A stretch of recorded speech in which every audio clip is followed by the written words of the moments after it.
Hey, Kevin here. Hope you're enjoying the episode. Hey, who are you talking to, Kevin? Listeners of our shows, I also want to let them know that if they're enjoying what we've been doing, they can support us on Patreon. Oh, Patreon. Were you going to tell them about the early episodes? Also, Patreon-exclusive episodes that can be found there, too? Well, yeah, I was going to do the whole... yeah, and then there's the other cool stuff, including art, merch for subscribers, like tote bags, hoodies, shirts, mugs. Yeah, and... Can you believe people could support us for only $5 a month? You're definitely going to mention that, too, right? I was. Support Supernatural Selection and The Distraction Hole on Patreon for as little as $5 a month. Visit patreon.supernaturalselectionpod.com to learn more and get started today.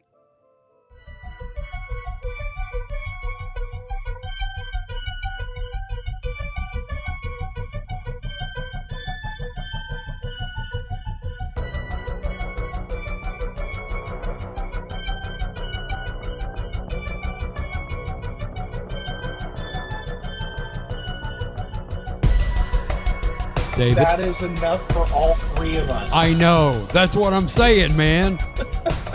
I bought another Neutrona wand off of Facebook for $100. Let's go bust some ghosts. Local guy had one. So, yeah. So I'm just one and a old stretcher away from having the whole rack. Yeah. Now the thing is, the plan now is. Me and Mike are going to be Ghostbusters at Dragon Con, because fucking obviously. Yeah. So, hell yeah. Anyway, now that we get that out of the way, hello and welcome back to Supernatural Selection. Wait, what's this? Supernatural Selection. I've never heard of it. It felt like before. the distraction hole for a moment. It did. I've never heard of such a podcast.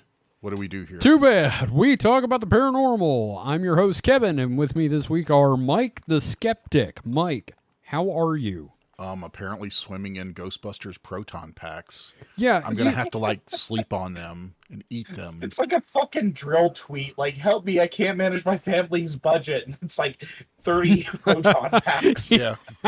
Yeah, no, it's like, man, I sure do love SpaghettiOs, and it's just like burning books on the stove around the pan.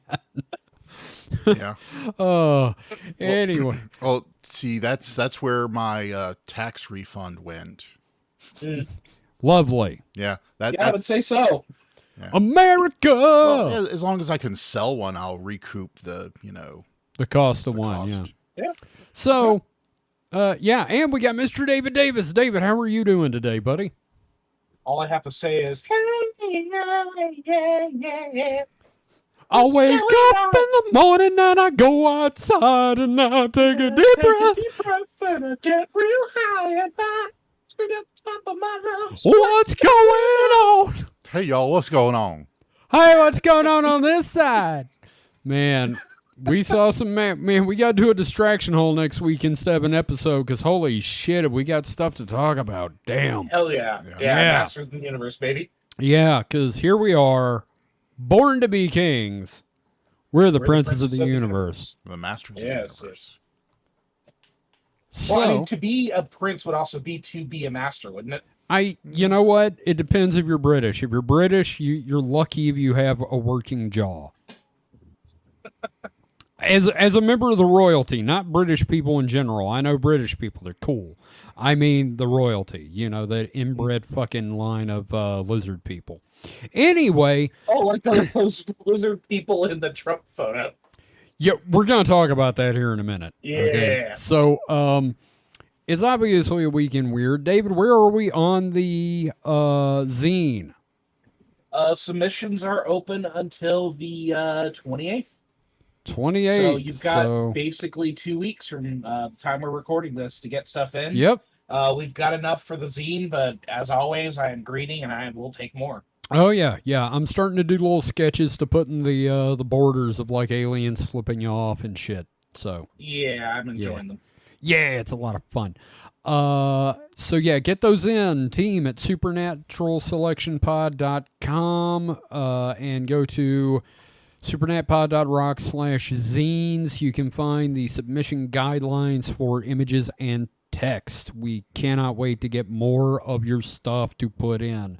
Some of that stuff is from my friends in my writing group, so that is badass. Hell yeah. So, it's a weekend weird because I didn't feel like reading the main story I want to talk about in the Saucer Critters episode. I'm afraid it may have Mandela affected itself. I'm having trouble finding it in any version of any book I own, and I know to God I've read it. So, yeah, the UFO pancake thing is becoming difficult to find, and that's a sentence I just said out loud as a host of this show. So, we're going to launch into our stories now, and I'm going to go first with something from Earth.com. Do we know if that's actually a reputable site, or is that I don't know. Is it like? I'm going to look at it right now. Okay, is it Earth or is it Temu Earth? That's the question. Oh, well, here's your problem. It has a U in it. No, I'm not kidding. Oh, hell, Earth.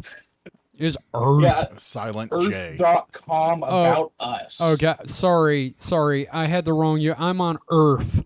URF.com. No, I'm kidding.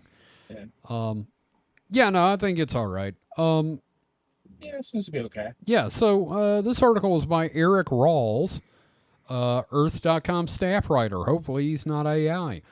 Also the founder, apparently. Oh, wow, that's cool.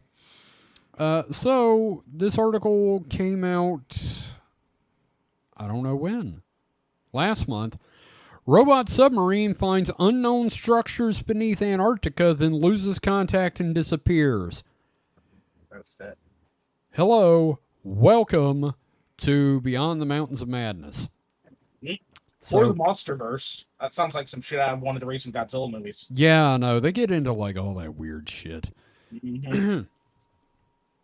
So the article begins, an unmanned submarine mapping West Antarctica's Dotson ice shelf reported strange under-ice structures, then went silent after traveling underwater roughly 10 miles toward the ice shelf's center.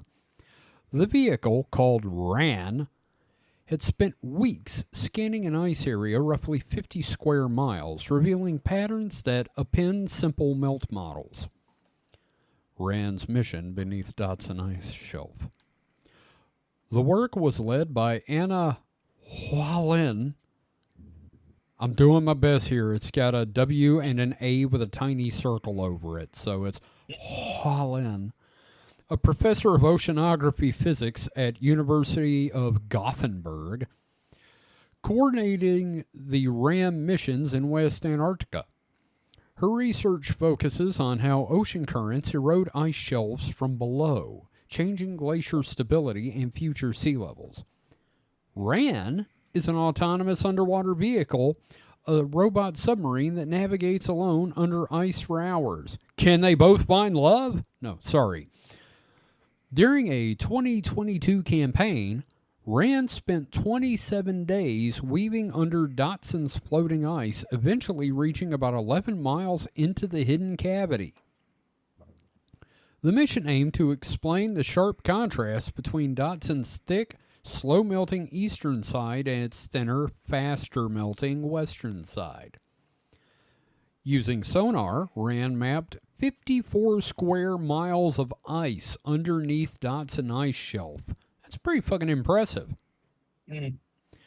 The maps revealed flat plateaus, terraced steps, and teardrop-shaped pits, all carved by basal melting that attacks the ice from below. In the east and center, RAN saw icy terraces stacked like steps, while the west looked smoother with channels and scooped depressions. None of these terraces or teardrop pits show up on satellite images, so they had remained completely hidden until RAN's mission. Around Antarctica, circumpolar deepwater, a warm, salty current from the Southern Ocean. Sorry, was that David? Ugh. Yeah. Don't. Don't. Okay. Anyway, this warm, salty current from the Southern Ocean moves onto the shelf and melts ice shelves from below. Satellite altimetry over Dotson shows that melt channels lose ice at about 40 feet per year, a thinning pattern linked to warm water. Analysis of measurements under Dotson indicates that this ice shelf added 0.02 inches to sea level between 1979 and 2017. The under ice map shows that this warm inflow focuses erosion on Dotson's western side, while colder water leaves the eastern flank protected. Where these currents move slowly, the base of the ice looks like stacked ledges formed as melting eats away flats and leaves small steps. You know, I'm not going to lie. I'm going to take a second here to say, if this was, say, any other news source, we'd be talking about Cthulhu by now. Just saying. Or the Elder Things. Right. Anyway, in the fast outflow region, currents create smoother surfaces with grooves, where shear-driven turbulence, mixing caused by sliding water layers, drives rapid melting. Some pits are teardrop-shaped, 984 feet long and 164 feet deep, carved by currents near the ice base. Elsewhere, the terrace plateaus probably record bursts of slightly warmer water entering the cavity, slowly peeling away layers of ice over many years. Let me see if I can get to the... Here we go. All right. When Rand's submarine disappeared. When the researchers came back to Dotson, Rand was sent on a mission beneath ice to extend maps and measurements. Quote, to see Rand disappear into the dark, unknown depths below the ice, executing her tasks for over 24 hours without communication, is, of course, daunting, said Hualin. When Rand did not appear at the pickup point, attempts to contact the vehicle failed, and researchers found no signals or debris. Because there was no feed, the team can speculate about the cause, ranging from mechanical failure to collision with ice ridges. Despite the loss, Rand's earlier missions transformed the team's view of how ice and ocean interact in this remote cavity. Interact. My bad. Those maps show that the underside of an ice shelf can host terraces, channels, fractures, and teardrops, each responding differently to the currents.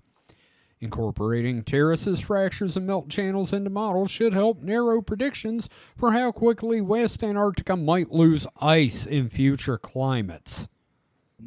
God damn it. For now, the detailed maps Rand sent home are a rare window on Antarctica's hidden melt machinery, reminding scientists how much remains unexplored. So, you know, I thought about the Elder Things. Apparently, they decided to go the reputable science route. I was going to say, where are the 6-foot-tall albino penguins? Yeah, I was waiting for that and the starfish-headed barrel guys. But nonetheless, it's interesting, but also, wow, we're killing ourselves. No, the natural world, like, when things like that happen, because those structures had you not known the science, not had an understanding of the world. Oh, you can imagine how, like, ancient sailors would have been like, oh no, there's a city or something. There's a buried city under the ice. Yeah, Jeez. It's kind of like the Bimini Road thing. You know, you're familiar with the Bimini Road? A little bit. It's basically just off the coast of Bimini near Bermuda. There are these large square-shaped rocks that, if you don't know what caused them, look man-made, and it looks like a road or the top of a wall extending for like a couple of miles. Yeah. And it just so happened to pop up exactly where Edgar Cayce said Atlantis would rise, and they happened to discover it in the same year Cayce said Atlantis would rise. So you can see why that would be, you know, correlated to some people. Oh, absolutely. Yeah, we've talked about Cayce before because he had like all them. He got a fucking nail in his head. Yes. Yeah, his mom filled it with like I think it was formaldehyde or something. Or turpentine or turpentine, something. That was it. It was you got the nail in the head, and they poured turpentine in it, and he became a prophet. I think I called them old soup brains or something. You did. Yeah. God damn it, yes. So, unfortunately, the only old soup brains we've got for Antarctica is, in fact, H.P. Lovecraft and his horrible, horrible racist views on brown people. So, yeah. Anyway, point is, that's kind of interesting, but I was hoping for something a little bit more New York Post with it. Well, and you know, it's cool that like we have these autonomous vehicles that can, you know, explore these places, right? Surely there's nothing bad about autonomous vehicles that I'm going to bring up next. God damn it, David. Do we need a theme? It looks like we got a theme. Mike, I can't wait to hear what yours is after David's. Yeah. Yeah. What have you got, David? All right. So, yeah, I have a little bit of a theme going, and yours just kind of like added to it. I got this from Futurism, published yesterday on June 13th by Joe Wilkins. Hey, this isn't that robot that roundhouse kicked that little kid, is it? No, but that robot's pretty fucking cool. Yeah. Well, did you see another one was doing a fucking display also? Apparently that's a thing. It just like robots are roundhouse kicking people. Well, yeah, and one just like straight up cold cocked a kid in the face. They fed the algorithm too many Jackie Chan films. Anyway, so much less enjoyable. Title is Autonomous Robots Confirmed to Have Killed Human Soldiers. Oh no. The lead under it, quote, "We just launch it, we know everything will be dead. Everything that will be found there in this particular area will be dead." So Terminator. So, humanity has officially passed a grim milestone. The first confirmed death at the hands of a fully autonomous robot weapon. In a remarkable interview with the New Scientist, a senior figure involved in the Ukrainian defense industry admitted that a fully autonomous drone deployed to the front lines of the Russo-Ukrainian war has claimed human lives. And they're doing a lot with drones over there. It's crazy how things have turned around. This war has accelerated the adoption of drones to such a degree that like the technology is like escalating, and here you go, right? Yeah, it's even worse than when Obama was using drones to kill people. It's pretty fucking bad. Oh, and this isn't like, so this is recent, but it's not like happened this year. This event has been kept under wraps for 2 years. Oh, goddamn. Ukrainian drone maker Alexander Kokovansky said, "The device itself was a quadcopter drone designed to zip to the front line, loiter around for perimeter for roughly 10 minutes, then launch into, quote, Terminator mode." Oh, God fucking Mike. Yeah. I think this is the man hacks from Half-Life 2. Could be. This mode, the Ukrainian drone expert explained, involves the use of an unidentified AI model to automatically seek out and attack human targets. During the operation in question, in which Kolonovsky likened to a test, the quadcopter was let loose by Ukrainian soldiers, where it identified and ultimately attacked a, quote, a couple of Russian soldiers and, quote, one truck. And one truck. Yeah. The attack was confirmed afterwards by a human-piloted drone sent to scan the impact zone. Quote, "We just launch it and we know everything will be dead. Everything that will be found there in this particular area will be dead," he's told New Science. Quote, "There is no connection to the drone at all. You cannot see the video. Nothing. Everything it sees will be killed." When you said dead, it's all dead, I was thinking about pork chop sandwiches.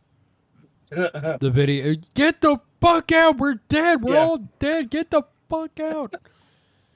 Oh, God. Wow. That sucks. While this marks the first known strike of its kind, it's fair to say the world's militaries have been inching toward this for a while. The Israeli Defense Forces, for example, have deployed loitering suicide drones to hover over various demarcation zones across Palestine, even though it's always been claimed that these drones relied on human operators to ultimately pull the trigger. Oh, that makes it better. Yeah, yeah. Most recently, U.S. military operatives used Anthropic's Claude to select bombing targets across Iran. Though officials argue that a human operator was in the loop, use of the system is nonetheless thought to have played a role in the brutal destruction of Sajare Tayyibe's girls' school, an attack which killed 168 children, teachers, and school staff.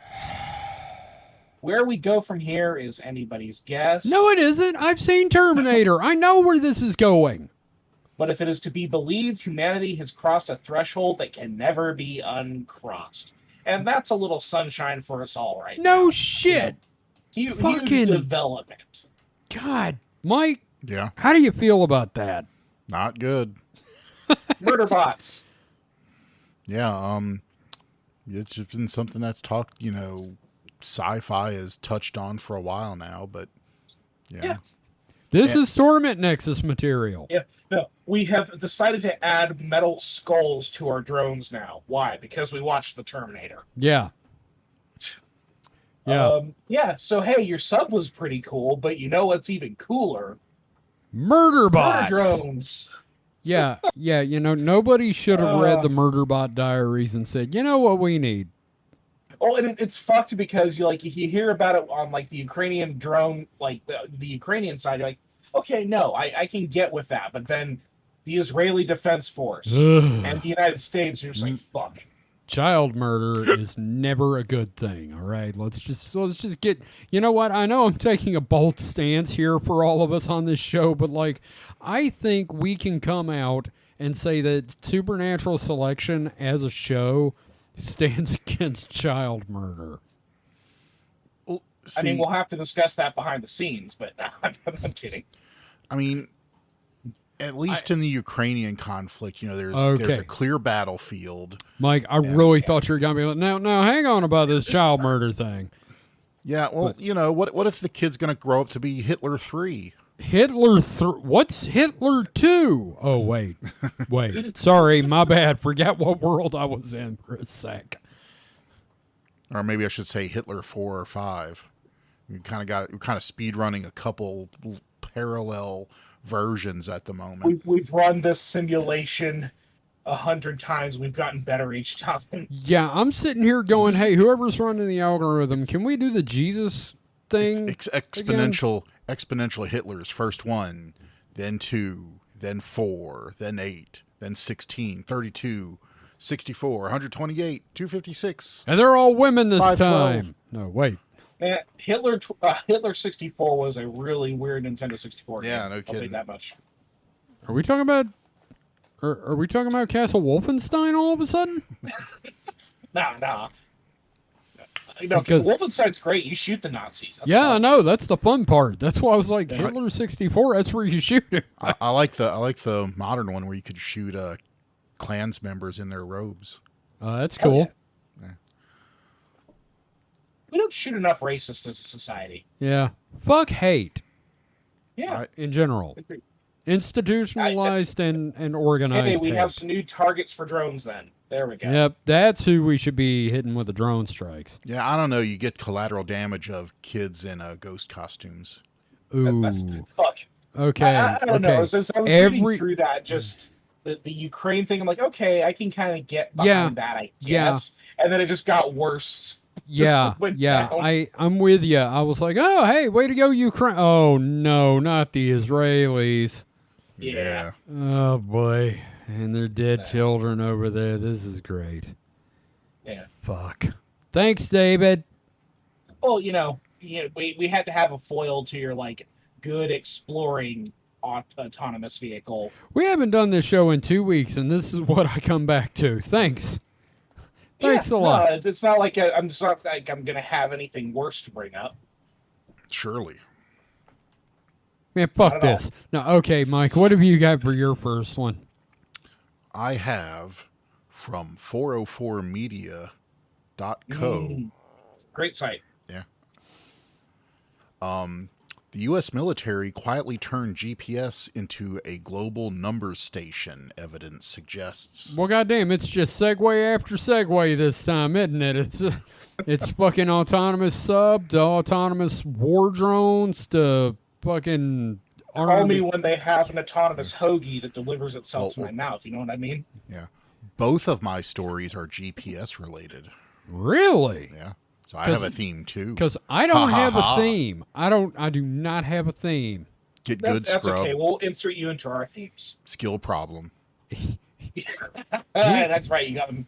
Gargle my ball sack. Jesus. I bet you I do a good job of that because I have skills. Fuck off. Kevin, only if I can use Listerine at the same time.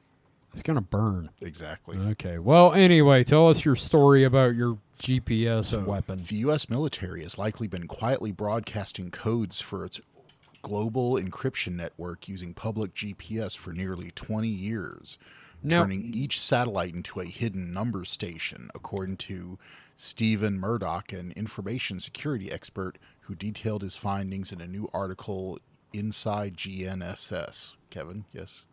I was just going to say, now that we're on number stations, though, all right, bring it. Yeah. That means every device that uses GPS has been receiving hidden government information for years, and nobody outside of the military knew it until now. It's like SETI at home. Yeah. Murdoch, a professor of security engineering and head of the Information Security Research Group at University College London, presented evidence that a 176-bit GPS sequence labeled Subframe 4, page 17 is encrypted material from the Pentagon's over-the-air distribution OTAD network, which delivers cryptographic keys to military personnel around the world. Quote, I think the evidence that it's for key transmission for use in distributing keys for accessing the military GPS signals is pretty strong now, Murdoch said in a call with 404 Media. He noted that the military has specialized receivers that have the ability to have keys loaded into them and presumably have the ability to decrypt these special messages. In his new article, Murdoch describes how this, quote, forgotten 176-bit slot in the world's most successful navigation signal turned out to be its quietest and most consequential broadcast. Murdoch first spotted the sequence more than a decade ago while he was a graduate student tasked with writing a decoder for raw GPS data while working on a project funded by the European Space Agency. Quote, I noticed that there was this random-looking data present in the subframe, he recalled. I looked at the specification and thought that was a bit unusual. I recorded a bunch of it to look at for any obvious patterns, but it wasn't the main role of the project, so we moved on. From the beginning, he suspected the subframe field contained encrypted transmissions because the data was so random. Quote, random data is actually very unusual to get in nature, Murdoch said. If you see it, either it's been carefully designed to be random, but then why is someone sending out random data, or it's encrypted data. I thought encrypted data was by far the most likely explanation. He returned to the subframe on and off over the years and solicited guesses about its content on Stack Exchange in 2023. Ahmed Kamrudin, a master's student at UCL, developed the project further in 2025. Then this year, Murdoch put the last pieces of the puzzle together over several weeks by analyzing Open Archive Global Navigation System, or GNSS, recordings collected since 2007 and kept by GFZ Hermot Center for Geosciences. The dataset included more than 12 million observations of Subframe 4, page 17, yielding 3,994 unique 176-bit messages. Within this corpus, Murdoch pinpointed key repeating sentinels, including a pattern that appeared in February 2010 and was broadcast on and off across dozens of satellites for more than a decade. Murdoch discovered this particular sentinel was transmitted by all 31 operational satellites within a window of a few hours on May 26, 2011, potentially heralding the activation of a new operational system. He confirmed that this timeline coincided with the rollout of the military's over-the-air distribution, OTAD, and over-the-air rekeying OTAR by cross-referencing declassified documents, including a 2015 presentation about the dates of the operation. Quote, "There's a perfect match between the timeline and the presentation and the change points that were automatically identified from the data," Murdoch said. "That was the smoking gun that made me think this is what it's for. These automated systems replace the cumbersome manual distribution of cryptographic keying material." This would be the one-time use pad stuff with the actual number stations. "Allowing military GPS receivers around the world to be rekeyed remotely through satellite broadcasts rather than through on-site procedures. For the next 11 years, this expansive rekeying operation was overlooked in public GPS data. In 2022, the system entered a new phase, according to Murdoch's analysis. The shift was characterized by a slowing in the message rotation rate. Later in December 2023, broadcasts carrying a distinctive, quote, text prefix emerged, then gradually spread across the constellation. Murdoch isn't sure what explains the recent transition, though it could be a possible modernization of the infrastructure or the introduction of a new protocol. But to him, the bigger takeaway is that the signals were always available for anyone willing to take a closer look, a discovery that suggests that there could be more revelations hidden in the cryptographically curious among us. Quote, I understand the theory here, but I have someone here who has an alternative opinion. Can he jump in for just a moment? Sure. Yeah, this is Alex Jones.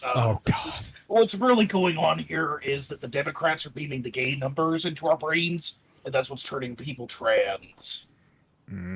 I see. Now, what's going on here right now is this is a fake Alex Jones over here. It's actually a trans Alex Jones. What you're going to do is go to YouTube and look up dueling Alex Joneses. It's like banjos, but anyway. I think I'm starting to turn into Dr. Teeth when I do that instead of staying as Alex Jones. Can you picture that? That or what's that guy? The Muppet Band guy. Dr. Teeth. Oh, that's Dr. Teeth. Yeah. I'm sorry. I was thinking of Mr. Teeth. Oh, you're thinking of the letter people. Yes, that's what I was thinking. Anyway, thank you for giving me the room to share my thoughts. You may continue. Hey, that's cool, man. You keep on doing your thing there. That would be the most insufferable conversation. Dr. Teeth. Just get Alex Jones. Like the green room for that set is just like a mountain of cough drops. It's some like fucking Bactine or something. Just oh my god. Oh god, that's funny. That's really funny. I'll tell you about something later about that. Oh man. So let me finish the article. Yeah. And then I got a special thing I want to do after that. So quote, "Every receiver in the world decodes subframe 4, page 17, Murdoch said in his new article. Almost none of them have ever looked at it.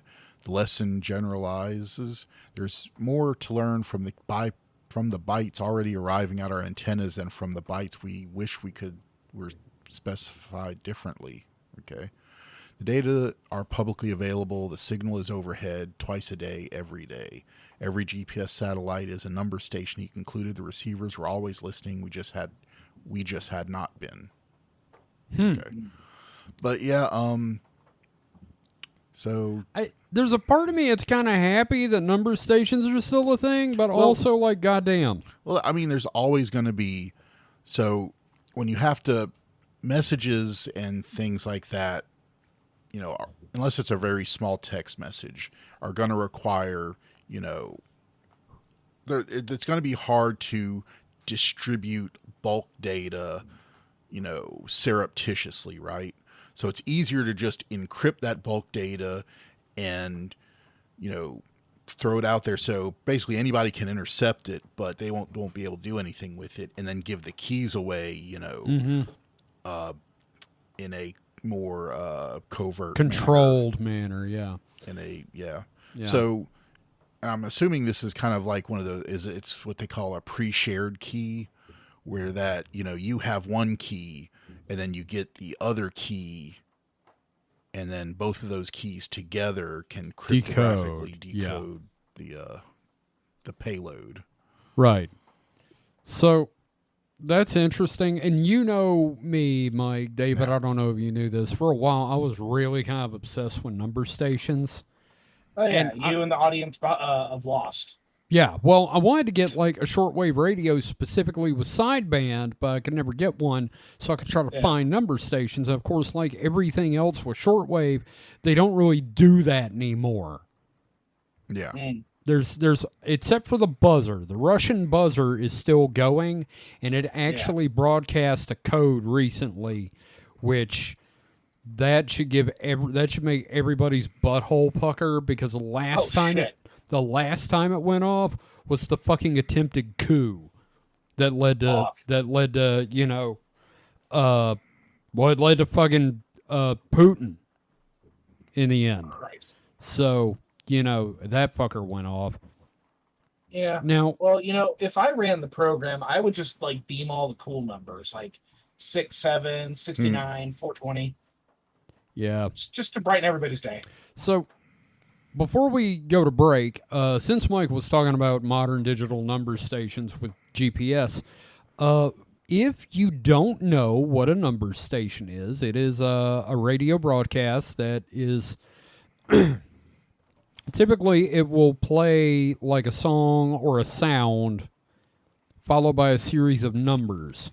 Yeah, and traditionally it's been just a human voice reading off numbers. So, I mean, sometimes it's a recording, but it's still a human voice reading, yes. Yeah. So I went on YouTube real quick, and I looked up famous number station, and there is a project called the Coronet Project, or the Conet Project. It's been around for decades, and it was basically an archiving of every number station recording they could find for posterity. And I think this is the one I wanted to find. It's called the Swedish Rhapsody, and we're going to play it real quick so everybody can understand how fucking creepy this shit can be. You know? Thanks.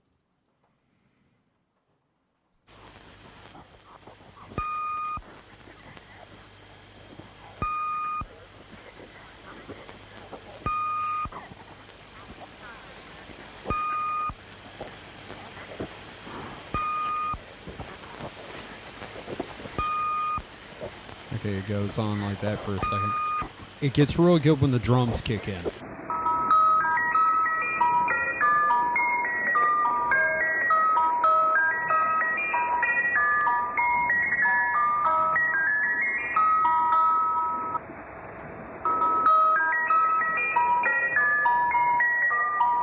I just hear an ice cream truck. Yeah, I know, but...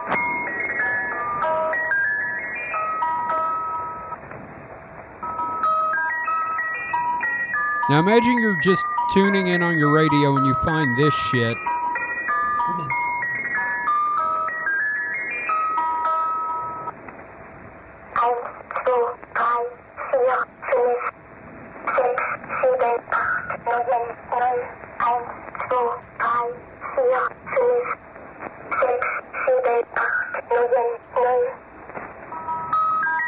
So yeah. You're just going through your radio and you hear like, what's up with the ice cream truck music? And then this haunting ass child's voice starts reading numbers. Well, when I make my ice cream truck that sells weed and comic books and ice cream, I will make that the melody that plays. Oh, you fucking better, buddy. That is creepy as fuck. That and I think the Lincolnshire Poacher is the two creepiest. So... Anyway, that's it for our first batch. We're going to take a break. I'm going to get some podcast cheese. And when we come back, we're going to do our next batch of stories. And we have a segment that will be multiple choice. Oh, boy. So, we'll be right back after this. Hey, man, what's got you off in your phone there? Oh, just going through all the funny Mothman memes and supernatural shit posts I've been wanting to share. I just don't know where to put the posts yet. Don't you know about the Supernatural Selection Discord? We have a Discord? Yeah, for years, dude. Where have you been? Can people chat with the hosts and get previews of upcoming episodes and generally post funny shit as much as they want with other listeners? I mean, if that's your bag. I mean, personally, I wouldn't do that, but there are even live streaming events for the shows there, too. You've been in a few. How do you not know this stuff? It must have been my doppelganger. How do I get into the Discord? It's easy. Just visit discord.supernaturalselectionpod.com. Now say that 3 times fast. Well, that's perfect. Now I can share 3 terabytes of Hollow Earth memes. Get it? Terabytes. Never mind. Forget I said anything. Just don't do that. You should definitely not visit discord.supernaturalselectionpod.com to join the Discord. Don't. We don't want you there. Too late. I'm already posting my alien abduction fan fiction with the general chat. Join the hosts and listeners of Supernatural Selection on the official Discord. Just visit discord.supernaturalselectionpod.com. Mike has returned. Has returned. The Return button, of the mic guy. The button has been pressed. Return of the mic. Recording has begun. Recording apparently has begun, and we're back. So it's time a dinosaur story. We've done that joke, right? Yeah. We have to have. I mean, Yeah. it's us. That had to be in there somewhere. Exactly. It's only been 6 fucking years. Jesus, It's really? been. Yeah. Speaking of full jokes. Yeah, God. It has been 6 years since we started this show, Mike. You're kidding. Well, Nope. what if we just spend the next 2020. 5 minutes just doing all these intrusive thoughts about jokes and punchlines we've done before? You could tell a story about you getting abandoned in the woods again. Yeah, we can tell that To story annoy for the Lenora. 19th time, and Yeah. Lenora can pull their hair out, and it'll be great. Yeah. So, my first article, moving beyond those jokes here, is from the dailymail.co. No, from the dailymail.com. My bad. The U.S. offices, apparently. Okay. This is from Chris Malore, U.S. Deputy Science Editor. And the article came out May 21st, 2026. And I've heard of this topic before. Yeah. And this is an interesting article about it. Chilling mystery surrounds America's quiet zone, plagued by UFO sightings and lost time. So it's like a big bucket of topics we like. Right. A West Virginia man's stunning claims to police have deepened the mystery surrounding a haunting town where the government conducts secret surveillance work and UFO sightings are common. So in West Virginia, where I'm Mountain raised, Mama. Yep. but yeah, so yeah, no, literally, this sounds like the plot hook to like a Widow's Bay spinoff or something. And where it's like we're everything. we're in Mothman territory already. So Yeah. And so Clinton Wayne Nealon, 33, was arrested at his home near Kieran's on May 17th after officers said he allegedly misused the emergency telephone system and also harassed neighbors by falsely claiming he was a police officer from Louisiana. Just getting all the fun stuff in there. You think he did like a voice when he was identifying as a... Oh, hello officer there. from Louisiana? This is Sheriff's Deputy Bio from Louisiana there. Yeah, he was probably doing that. Me like a gumbo. You wanted a gumbo.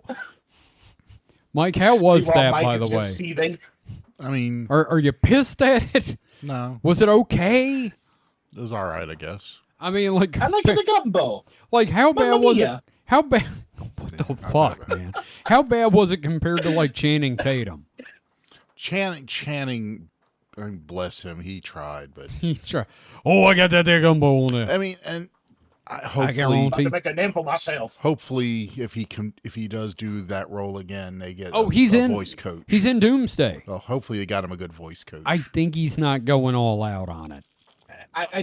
Here's the thing, even though it was probably a terrible accent, it was still fucking fun. Oh, One yeah. of the best parts of that Wolverine and Deadpool movie. I never really cared for. You know what? This is for another day. Let's go on with this story. That's for the other show. That is for the other show. The Randolph County Sheriff's Office noted that Nealon had made multiple phone calls to 911 dispatchers claiming that he had seen zombies, ghosts, and a UFO at his residence. And I'm looking at a picture of him. I'm like, yeah, you fucking would.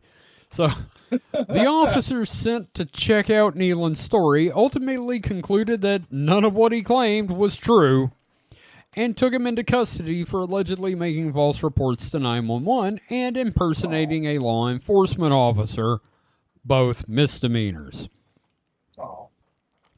Several people commented on the arrest report, which was posted by police on social media, claiming that Nealon has been suffering from mental health issues. Go figure.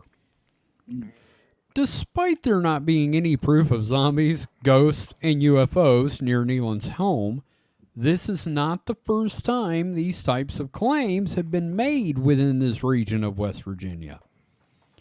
Nealon's home sits within an area called the National Radio Quiet Zone, a region used by the U.S. military and intelligence community for top-secret monitoring of foreign communications and by astronomers searching for extraterrestrial life. Over the years, there have been numerous unverified reports of UFO sightings, people experiencing lost time, and others suffering strange sensations described as paranormal. The National Radio Quiet Zone is a 13,000 square mile area stretching into both Virginia and West Virginia where cell phones and Wi-Fi are banned.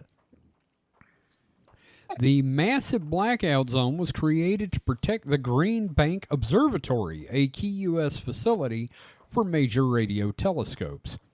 The area, established by the U.S. government in 1958, enforces tight restrictions on radio transmissions to guard against the sensitive scientific and military receivers encountering radio frequency interference. However, this work has given Green Bank, West Virginia, the heart of the National Radio Quiet Zone, the nickname, the quietest town in America. Due to this haunting quiet, one theory has tied Nealon's alleged paranormal encounters with zombies and ghosts to a strange condition caused by the lack of regular electronic signals. Since these invisible waves are so heavily restricted in the area, it has become a haven for those with a condition the Green Bank Observatory has recognized called electromagnetic hypersensitivity. Hey, Better Call Saul. Is that a thing? Yes, in Better Call Saul, Jimmy, who would eventually be known as Saul Goodman, his brother had electromagnetic hypersensitivity, or at least claimed he did. So interesting. He did a quiet zone, and like if he went anywhere with electricity, he'd wear like a foil blanket over himself to try to absorb that stuff. It's a great show. Anyway, that sounds like it's done for comic effect. Like there's a lot of drama in it as well because it's like a Breaking Bad universe thing, right? So yeah, there's no, comedy, it's gonna be also, trauma. Like, fuck, man. Yeah. So these individuals are reportedly so sensitive to the appearance or hauntings of stray electromagnetic waves that it causes them to have physical symptoms of a serious illness. Mm-hmm. In a statement, officials at the observatory described electromagnetic hypersensitivity as a condition purported to be a debilitating sensitivity to the electromagnetic waves emitted by Wi-Fi routers and cell phone towers. Its sufferers report experiencing headaches, nausea, nosebleeds, sleep problems, and other symptoms they believe are connected to exposure to such waves, Green Bank Observatory added. The town closest to Nealon's home, Currens, has seen multiple reports of UFO sightings in recent years, centered in the nearby city of Elkins. According to the National UFO Reporting Center, or NUFORC, let that sink in, NUFORC, multiple residents in Elkins spotted unknown flying objects described as star and orb-shaped. One witness in 2004 told NUFORC it looked like two very large stars shaped like rectangles and lightly covered by a cloud. It was a completely clear night with no other clouds at all. Rectangles, stars. That cloud should not be there on account of them being none other clouds in the sky. Two stars shaped like rectangles. I'm kind of at a loss on that. The, quote, stars seemed to be pulsing slightly, and the nebula surrounding them began to grow larger and disperse over the next 15 minutes. Do you think that by, the stars and the rectangle shape, like maybe the ship was the rectangle and like maybe the stars were like the thrusters or something? Or possibly it was a large Cadillac with headlights. I don't know. There you go. Let's see. In 2010, another UFO witness reported seeing three small white orbs in a triangular formation. They appeared as very bright stars and were flying independently below the clouds. These were much too small and fast to be even military aircraft.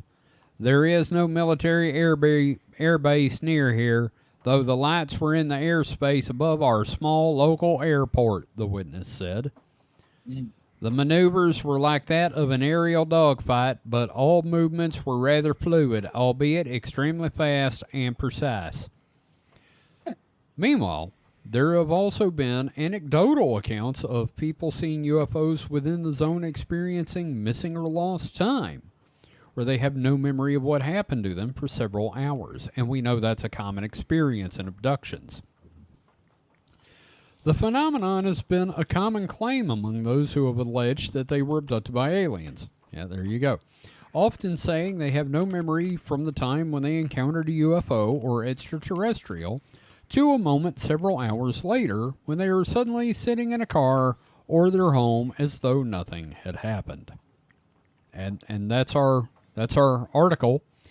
We got one dude commenting on this story. Mm-hmm. The first one is Alizé. Autism beard, not a good style. In regards to the gentleman. I like to comment further down. People drinking moonshine often suffer lost time. Oh, I didn't even see that. Okay. Yeah. Another one. My dad loses time whenever he drinks too much. Yeah, there was a period where I called alcohol time travel juice. Because I would drink it and then it would be the next day. Research by renowned scientists indicates that lost time may be found in Uranus. Oh, come on now. That's just mean. Yeah. Go easy on the mushrooms, sir. So anyway, I find that the existence of that zone is interesting in general. Oh, yeah. Yeah. So I do like the guy no, there's no military base nearby. You wouldn't fucking know.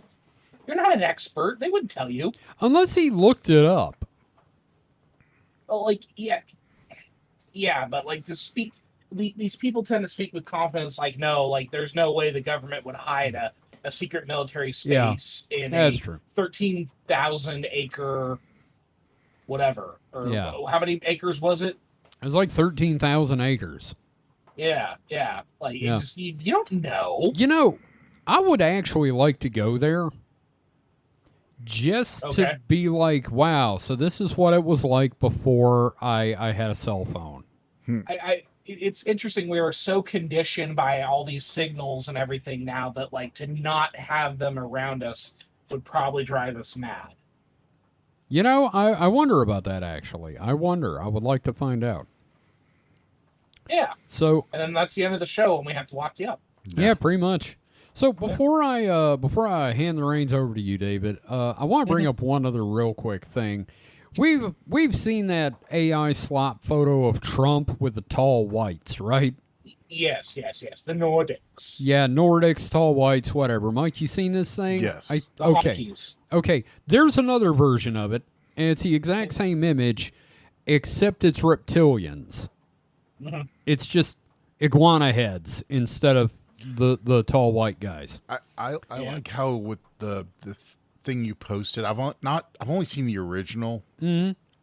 But then there's like the AI zoom enhance version where it's kind of blurry. Well, no, the blurry one's the original. The zoom and enhance, the AI magically gave them epaulets on their uniforms. It did, didn't it? And like detail that wasn't in the original, which probably was also AI to begin with. Oh yeah. And then the lizard people, which is just banana boats. It was posted. The image I'm looking at that I pulled up is a screen grab I have from an associate of mine from the Mastodon instance I'm on, VHS Wizard. Says, seen a few of these pics floating around, and also the tags are conspiracy theory, AI slop, Trump. Says, seen a few of these pics floating around, and there's supposed to be Trump covertly meeting with reptilian and Nordic aliens. They're obviously AI, but even if they were somehow real, I don't think they're as good a sign as everyone in the alt-right conspiracy space thinks they are. Because to me, they look like Trump is in trouble there, not commanding them.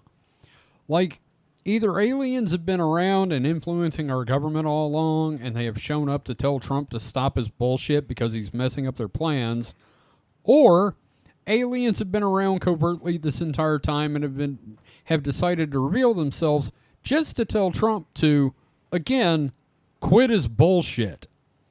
These are not pics of him dominating dominating a hypothetical alien race.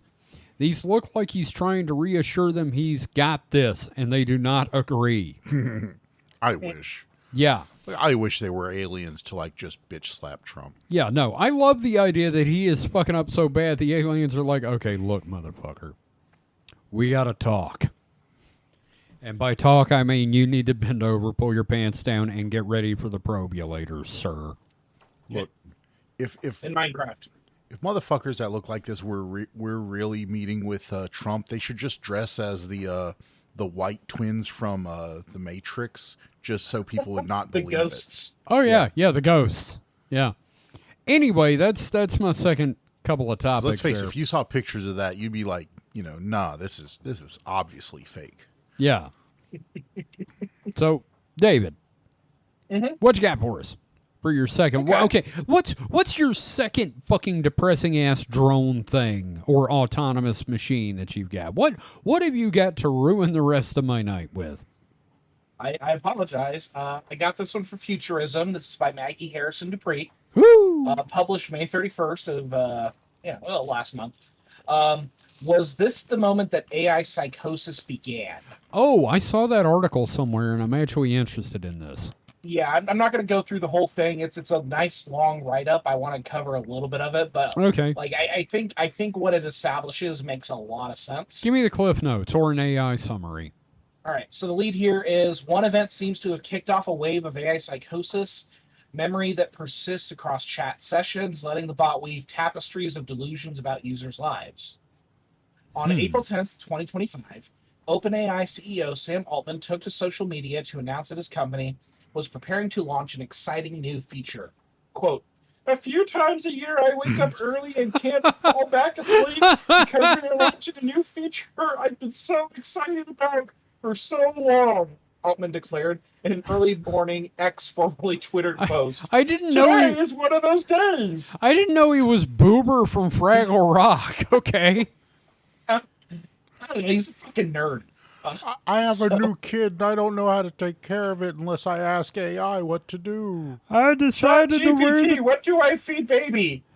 I'm actually Marvin the Martian. How do I wipe? Did you say, how do I wipe? Yes. Oh, God. Yes. Oh, fuck. Fuck. Hours later, Altman revealed which feature he was so excited about: a dramatic new memory upgrade. Previously, the bot's recall had been far more limited. Now, it was suddenly able to reference a user's entire chat history, making for an incredibly personalized user experience. We have greatly improved memory in ChatGPT. It can now reference all your past conversations, the CEO wrote to the follow-up post. You're getting dangerously close to Kermit, and I think Kermit voice would be amazing. I really am glad you're doing the voice, though, because that makes it much more palatable. This is a surprisingly great feature, in my opinion. And it points in out my something pants. we're excited about. AI systems that get to know you over your life and become extremely useful and personalized. Now we're going to learn how to use AI to run the Muppet Show. Yay! Man, Muppet Lounge really went downhill. Yeah, man, we keep doing Muppets. What the fuck?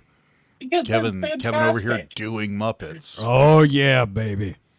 Got that felt life going. Oh, shut the fuck up. Fisto. Fist Muppets. Anyway. Yeah. It's easy to see the utility for this kind of feature. ChatGPT could remember your favorite ingredients or the items you might be allergic to as it built your weekly meal plan, as well as the number of people in your home you plan to cook for. Yes. It could remember details about your job. Oh, yeah. What's up? Yes. Let me trust AI to remember the things I shouldn't eat that would kill me. I mean, it's a great tool. It allows me to raise my human child. It's basically just going to be like, hey, man, you should eat glue. Yeah. It makes for added cheese pull. I know you're allergic to like shellfish and things, but have you ever tried prawns? I'm not interested in porn right now. Anyway, it could remember details about your job and even the people in your life. Friends, family members, coworkers. Memory makes the model more like a true assistant, and the more the user divulges, the more personalized the experience becomes. It's just going to remember how it fucked up last week and do it again. The more information the user divulges, the more money we can squeeze out of them, just squeezing their testicles until they pay. Right. Hi, Poppy. Oh, God damn it. How do I squeeze balls? Why does that make us feel so sick anytime one of us goes, "Hi, Poppy"? Anyway, continue, David. Anyway, some users, however, have reported getting more than they've bargained for, as ChatGPT's long-term memory has resulted in the chatbot fixating on certain, often deeply personal elements of a user's life. Tell me about your feet again. Now it's just Dungeon Crawl Carl. Yeah. It is the AI. Good point. Yeah. As one frequent ChatGPT user, a Utah-based software engineer and local city council member named Brian Del Rosario recently told the Wall Street Journal, he divulged to the chatbot that he and his wife were divorcing while using the product to help work out some summer travel plans.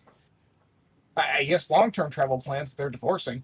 Over the following weeks and months, he told the paper, ChatGPT kept unnecessarily steering completely unrelated conversations back toward his marriage. Wow. I wasn't trying to have you opine about my divorce at every chance, Del Rosario recalled telling the chatbot, recalling to the Wall Street Journal that ChatGPT just wouldn't let go of it.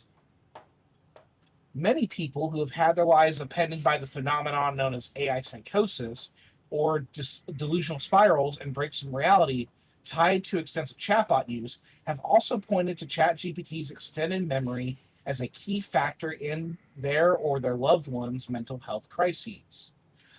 One man, whose now ex-wife believes that she discovered powerful spiritual entities inside of ChatGPT, described connecting with another man who is also losing his wife to a ChatGPT-generated spiritual world. To the horror, the pair quickly realized their spouses and marriages started unraveling in the wake of the April memory update. Quote, "We actually had a phone call. We just talked and realized the commonalities," the man told us. When he mentioned the date of the April memory update, he explained, the other husband was like, oh my God, that aligns perfectly. Son of a bitch. In conversations with futurism, people who have experienced AI spirals have described their experience of the April memory update as nothing short of magical. The AI they shared suddenly felt more like a close friend or confidant that really knew them. Many have described feeling deeply seen, in some cases for the first time in their lives. In short, the hyper-personalization that memory offered translated into something powerful: intimacy.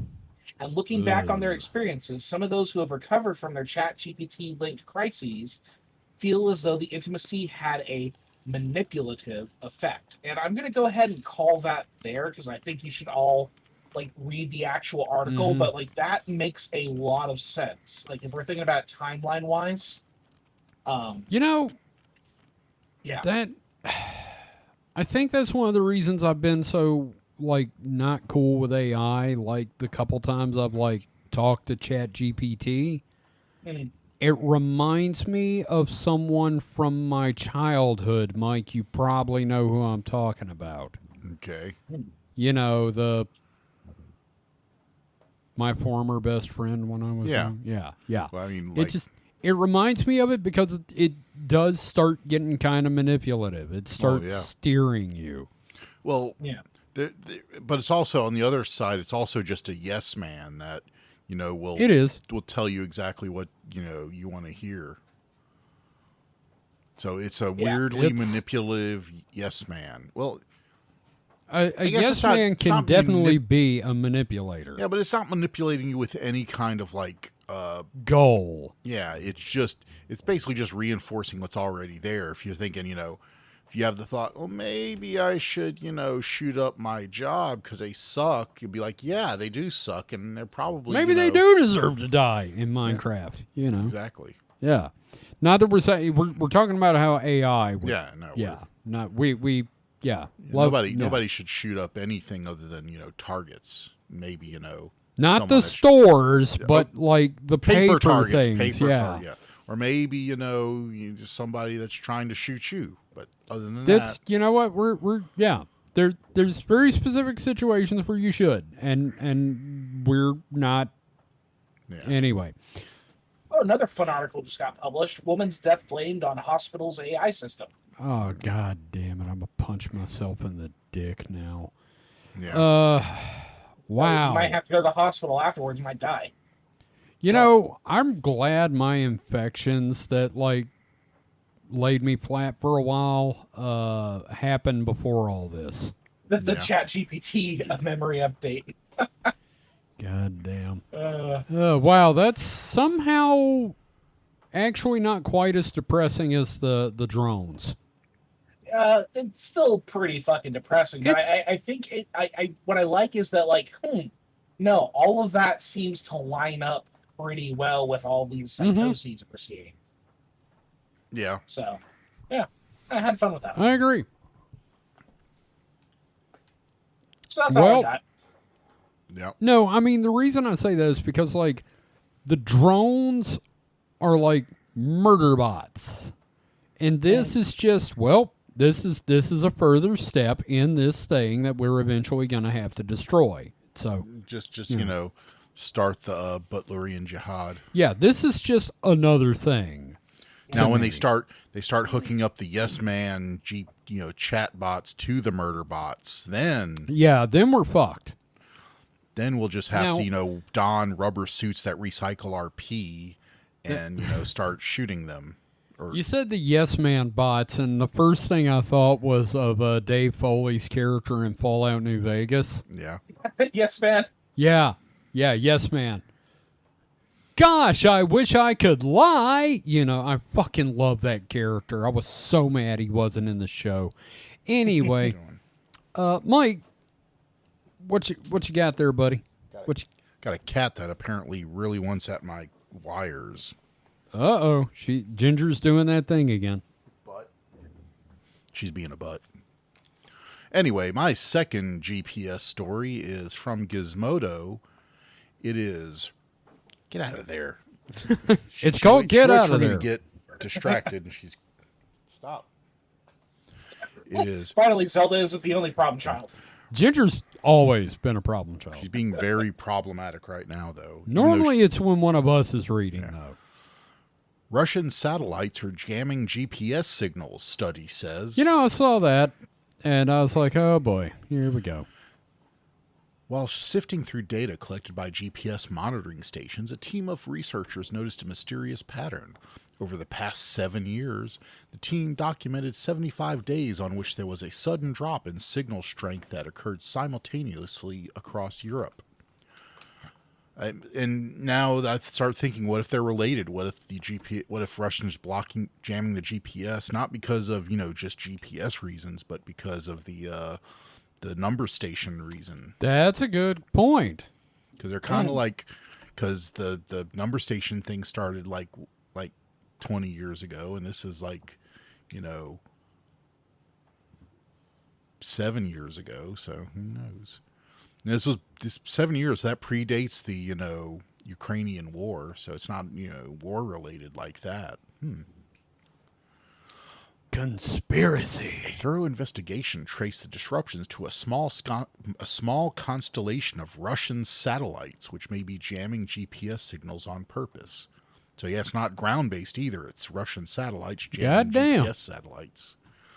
A recent investigation led by Todd Humphreys of the University of Texas, Austin, found that the Russian satellite Cosmos 2546 may have been used to jam GPS signals on a continental scale as part of scheduled operations.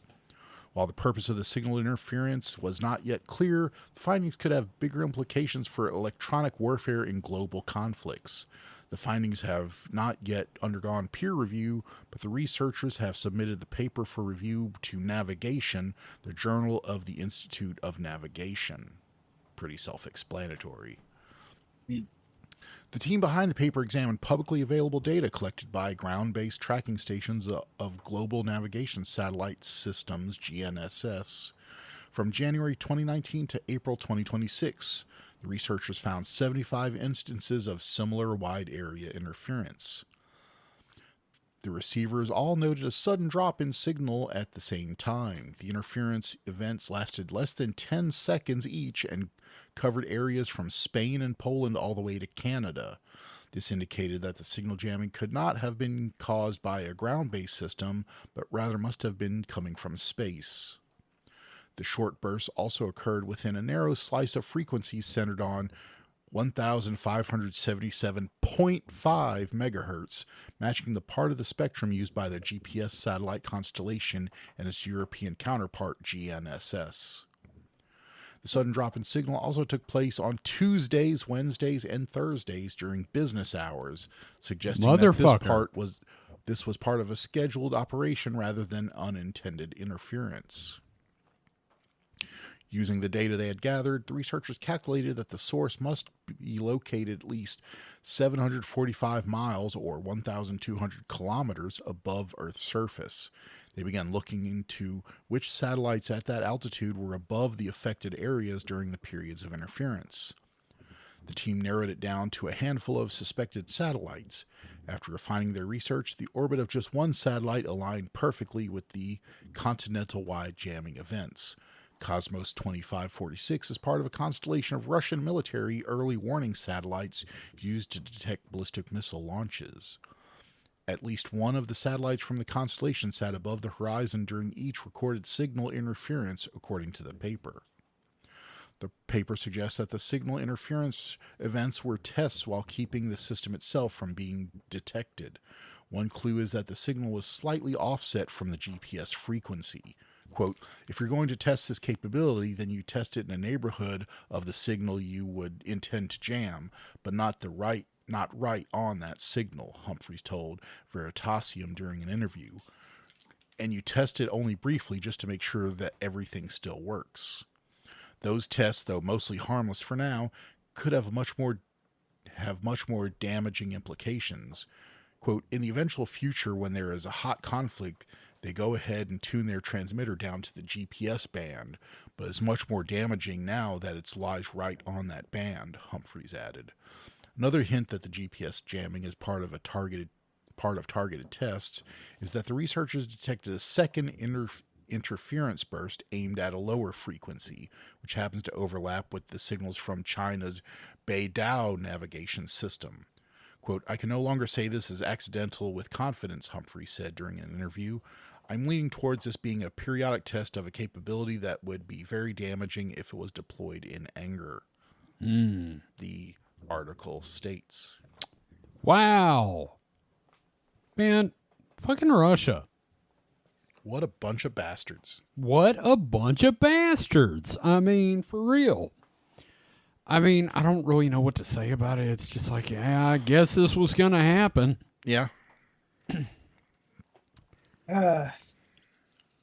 Excitement. Wow. Yeah. Fucking Jesus Hey, Christ. but murder drones. Yeah, murder drones and GPS blocking. Oh, that'll make it great. They can't use their GPS, so they'll just kill whatever. Well, you know, they're using, you know, visual recognition, so Yeah. So have you seen the things about kind of in the same wheelhouse about all the fiber optic cables that are like crisscrossing Ukraine? No. Because of signal jamming, a lot of their drones are the human controlled drones are being flown by wire. They're using wires to transmit the signals instead of radio signals that can be jammed. But so some parts of Ukraine are just look like Shelob had a field day there. They're just covered in little glass fibers because they use fiber optics instead of copper wire. Are they just misinterpreting like the drone nets along the line there? No, they look like they're, you know, little gossamer, you know, little they look they're a very certain look. The glass fibers are very shimmery. So are you saying, Mike, that the drones are shooting ropes all over the Ukraine? Yep. Okay.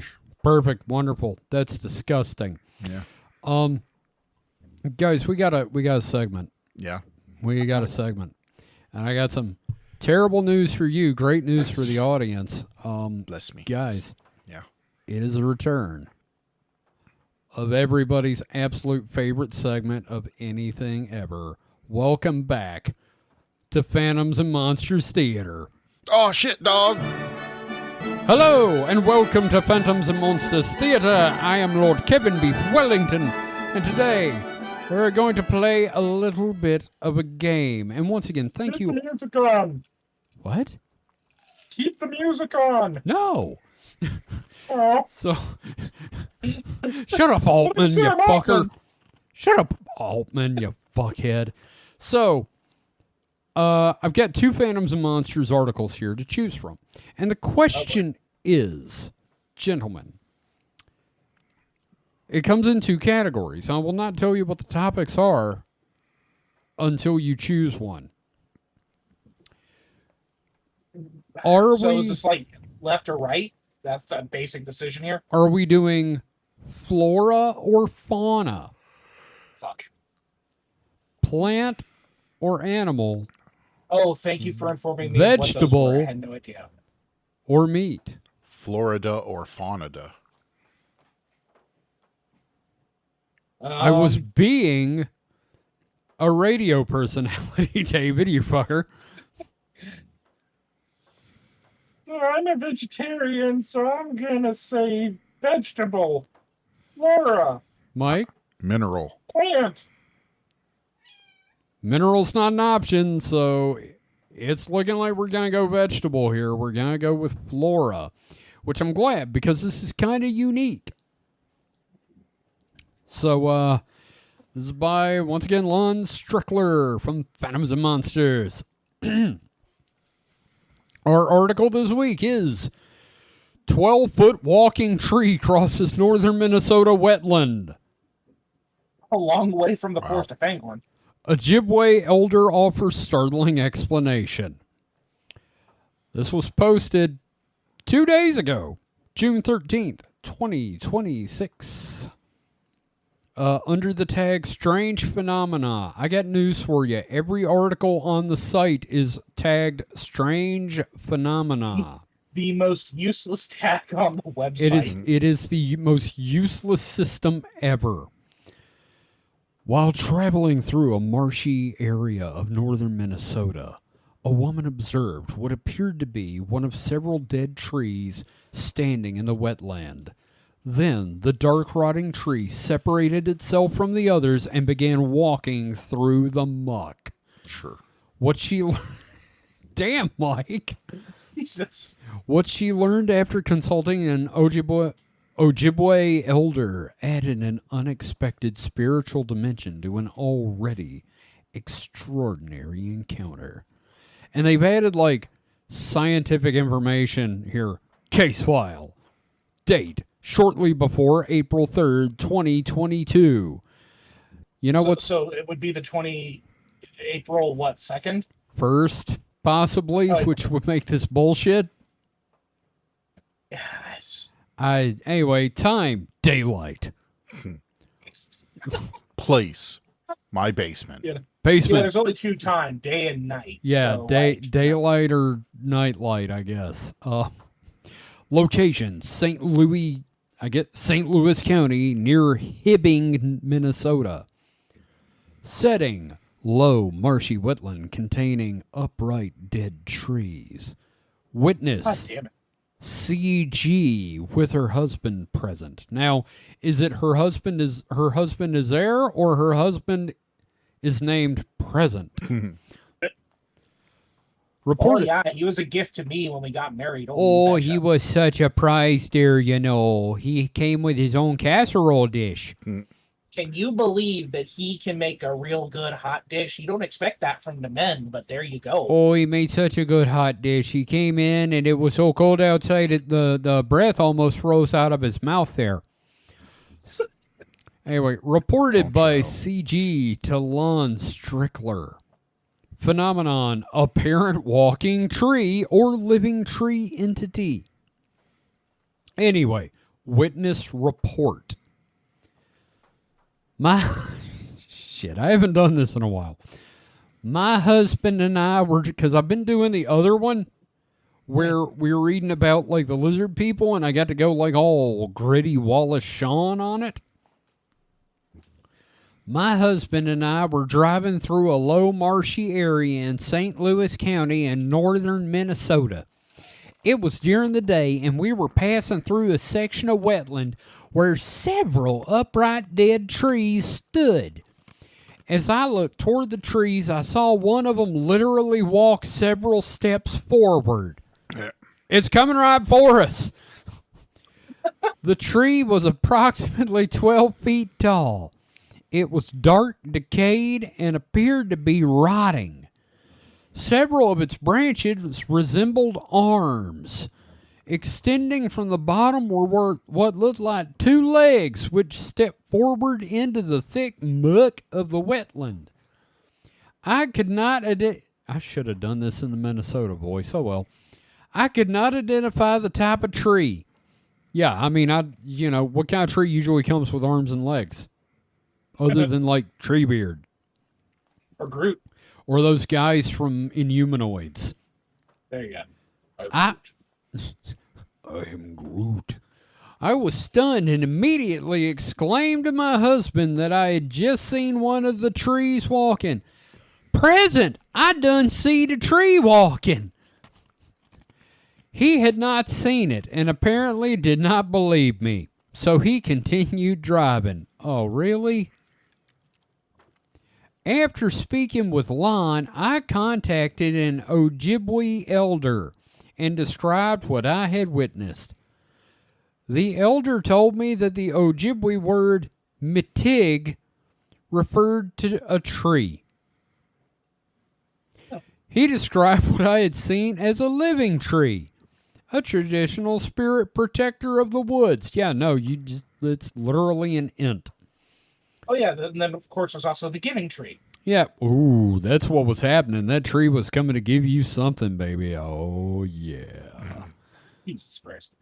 The elder told me that seeing it had been an honor and a gift. He suggested that I return to the location and leave an offering. possibly part of my meal and some tobacco. Leave it a hamburger and some smokes. Seeing that walking tree made me leave a gift in my pants. And then I left it for the tree. It was fertilizer. No. I later told Lon that I intended to return and attempt to photograph it. The elder explained that the living tree probably would not appear again in a physical form, but he advised me to leave the offerings regardless. I will totally not be there to take the hamburger and the Marlboros, I promise. Jesus Christ. It is the tree that will take it. And that's followed by earlier Oregon walking tree account. Oh, boy.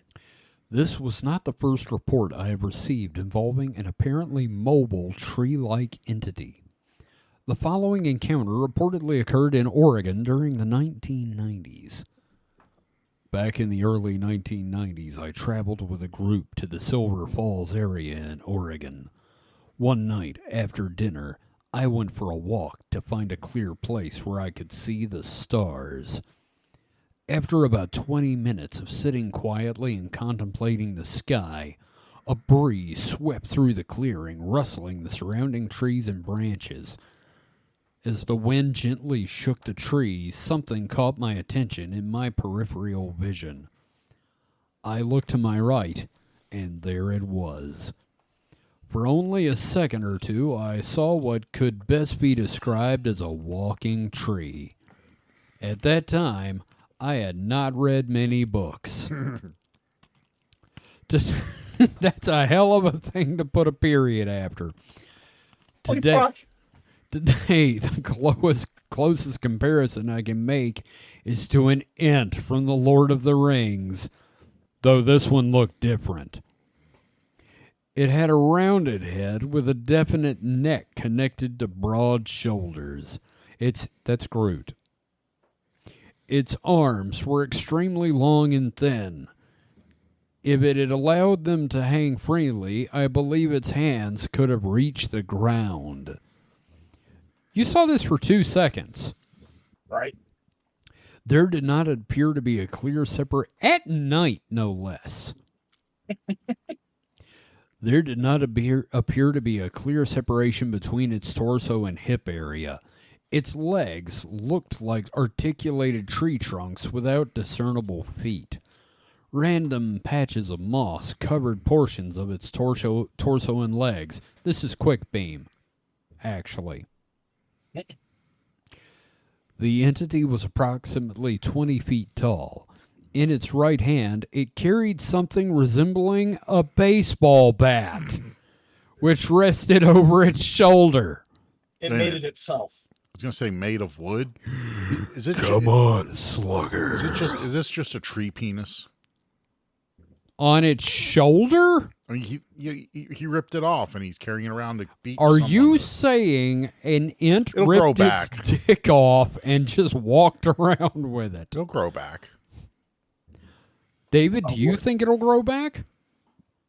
I mean, I don't know. I've never trimmed a branch off and checked to see if it grows back. So it's gonna be a long wait to get your dick back. Well, it's a fucking tree. The time for it to grow back. I ripped my dick off. It's like a week back.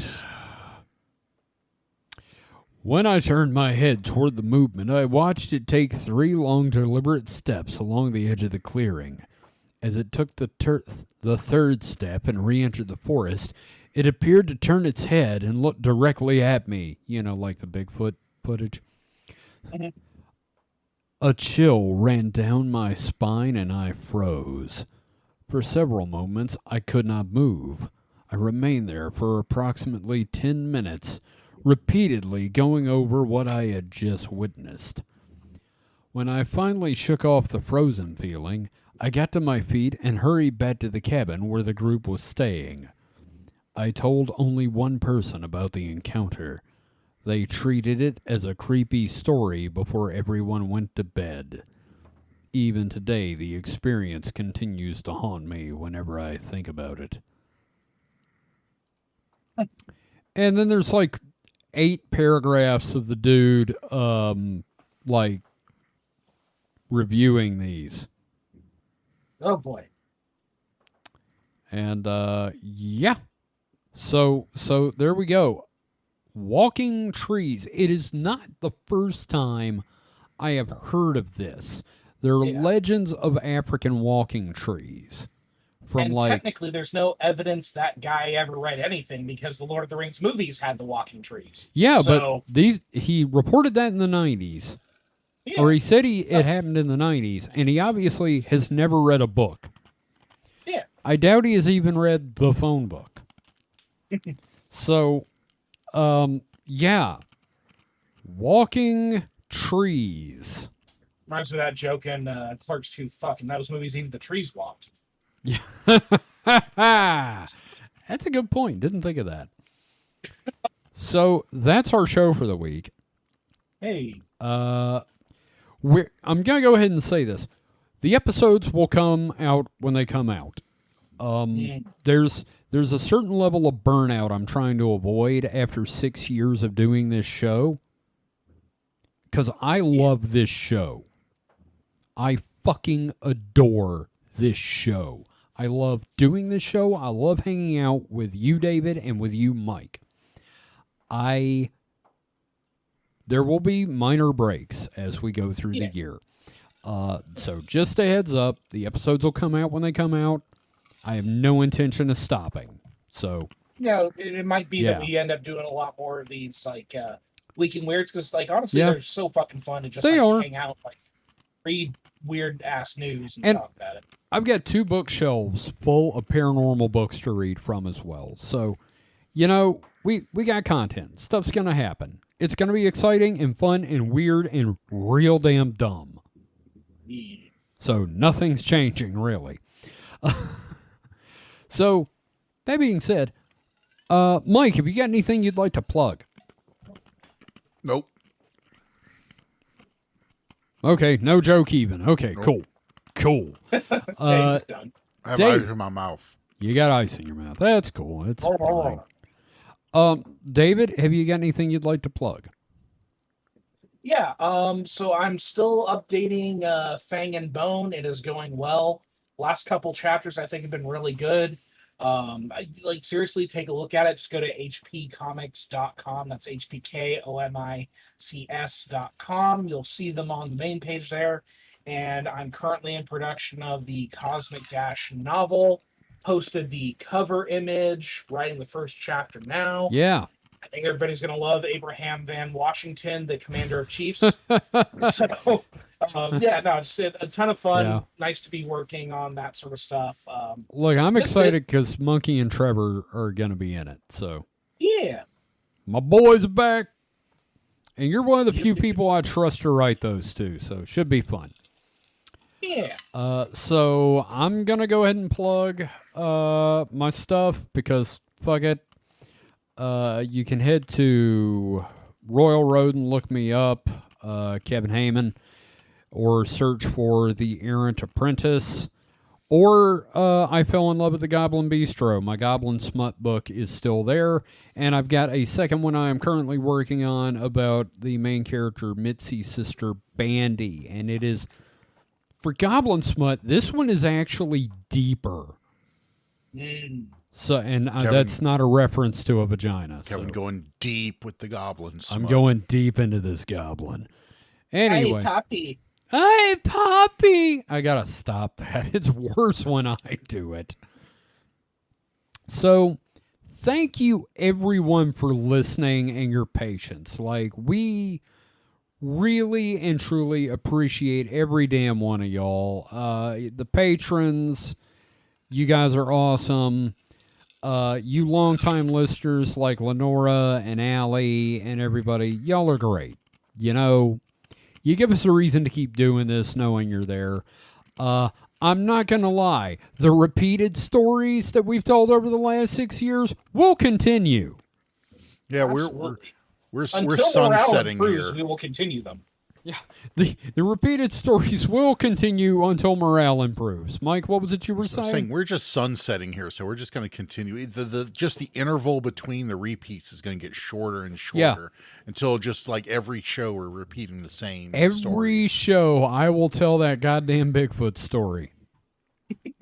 So just a heads up. This is Cognitive Decline, the podcast. So the trick is to say nothing so we don't draw attention to it.